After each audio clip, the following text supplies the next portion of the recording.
Guys, it's Tom with Crazy Diesel. Hope everyone's having a great weekend so far. It's raining here in southern New Mexico. Really need it, especially with our lake. But today we're at the shop and we are going to disassemble this Dana 60. We're going to see, what needs to be changed out. We're going to replace bearings and ball joints and stuff like that. But we're going to check out the gears and all that. This is Dana 60 Kingpin. Came off a 85 F350 that I bought off another shop owner here in town, which surprisingly I was looking everywhere, all over like New Mexico, West Texas, Eastern Arizona. Nobody had one, and this guy was literally sitting right under my nose. So I got Cynthia here with me. She is our shop secretary, and she's also wanting to learn how to work on vehicles. So we're going to show her. All right, so first off, we're going to set this up on the jack stands and go ahead and start taking her apart. So, ready to get your hands dirty? Yep. Okay. All right, so now that we've got it up on jack stands, we're going to go ahead and remove the steering components real quick, and then we're going to go ahead and move off the axle cover and just kind of take a look in there. Then we'll go from there. So, alrighty, so we're going to go ahead and pull this guy here off.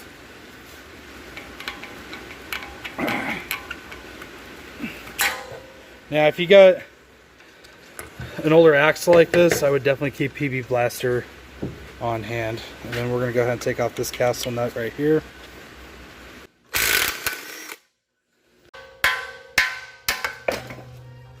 Alright, so I know in most cases you're not supposed to hit the tie rod ends with the hammer, but it was not going for nothing, so that was our last resort type thing. Plus, we're replacing those tie rod ends anyway.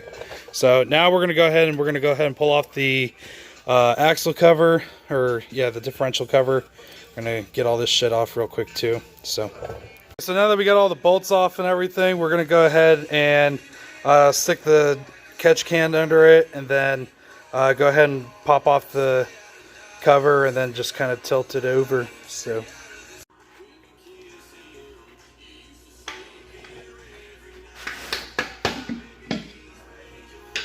came off actually pretty easy. Let's take a look and see what we got in here. Come on up.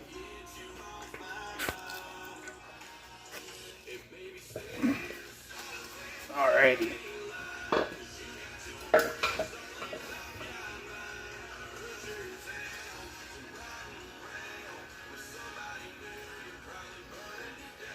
That oil doesn't look too bad. No. Huh. Go ahead and shut it off. So in order to get these pins off, these are actually what hold the caliper on. They're not bolted on there, which I kind of don't like. But honestly, what I just normally do is I just take a slightly bigger screwdriver and I just kind of tap it. Alright, so we got the pins out. I'm going to go ahead and get these cleaned up. And now, in most cases, you should just be able to pull it right off just like that.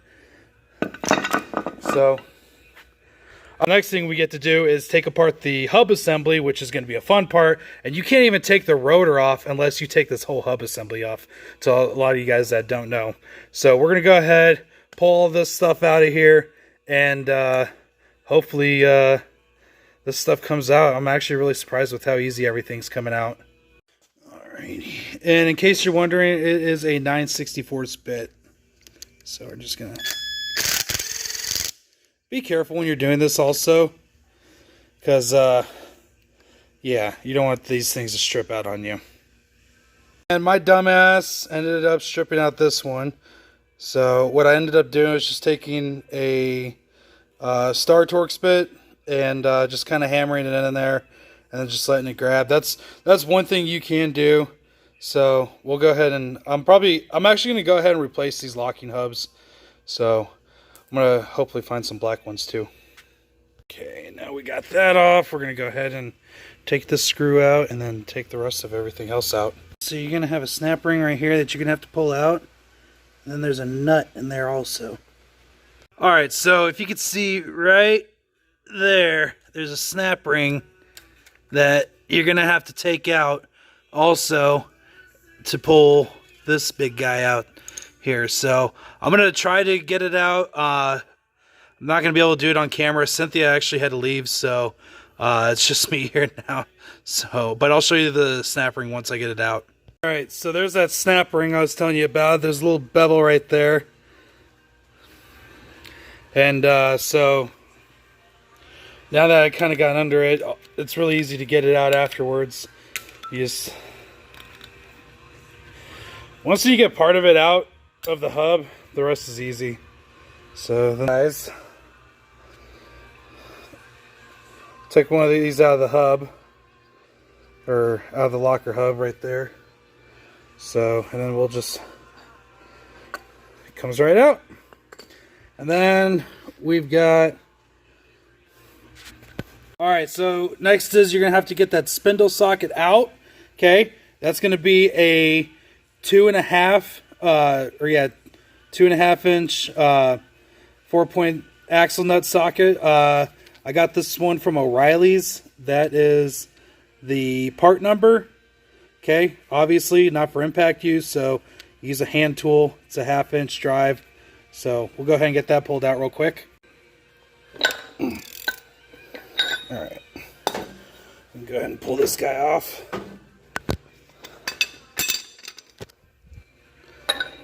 Alright. And it'll just spin right out.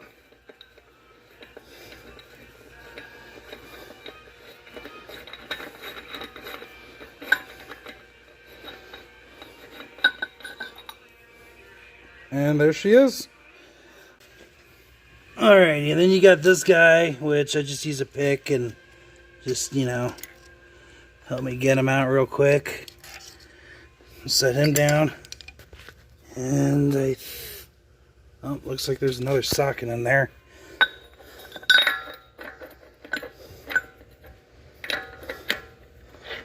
That one's pretty damn loose too.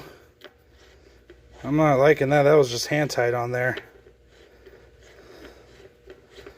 Keep forgetting that a lot of these have 2 sockets on them.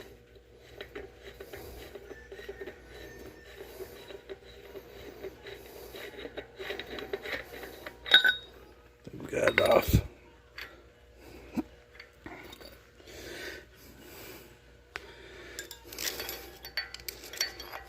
Alright, so that's how you get the hub off right there. And then pretty sure there's some bearings on here as well. Let's double check. I'm actually gonna redo the bearings anyways. So yeah, we got some bearings right there. I'm gonna put new bearings on it though.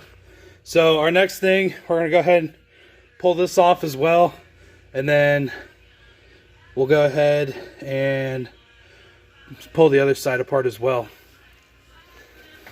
Alrighty, should come right out now.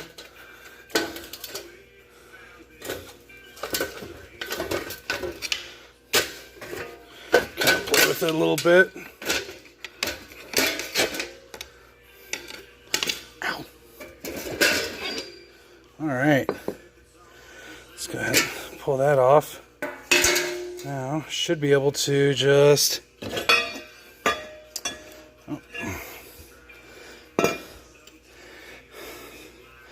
Alrighty, now I should be able to just pull this axle shaft out. Yep, just like that. Alright. We've got one axle shaft done. Now we've got another axle shaft done, and then we're also going to tear down the kingpins, all that stuff as well.